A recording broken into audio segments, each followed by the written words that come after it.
মানুষ আসলে দুঃখ একটাই, জীবনে বিশ্বাস করতে পারলে না।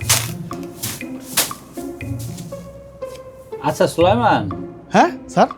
তুমি তো অনেক বছর ধরে ওই সাদ্দামের বাসায় কাজ করতা, তাই না? তাই সে কাজ ছাড়লা কেন?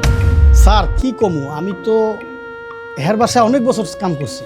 আমার সব সময় বিশ্বাস করতো, কোনোদিন অবিশ্বাস করতো না। আমি যা কইতো সব কাজ কেয়ারটেকার হিসেবে করে দিত। হ্যাঁ, আমিও তো শুনছি যে ওরা খুব ভালো মানুষ। এমনকি ওদের চাবি, আলমারির চাবি, গ্যারেজের চাবি, কিচেনের চাবি, সব চাবি তোমার দ্বারা বিশ্বাস করে দিয়ে যেত। কথা তো ওইটাই, আমার তো বিশ্বাস করতে আমারও খুব ভালো লাগবে। কিন্তু আমি কি করছি জানেন, একদিন আমি ওই আলমারি আছে না, আলমারি খুলছি, খুললে দেখতে গেছি যে আলমারিতে কিছু সোনাদানা আছে কিনা, টাকা টুকা আছে কিনা। হ্যাঁ, যাইয়ে দেখি কিচ্ছু নাই। তাহলে আলে আমার কি বিশ্বাসটা করলো? হায় রে কপাল, এই তোমার অবস্থা।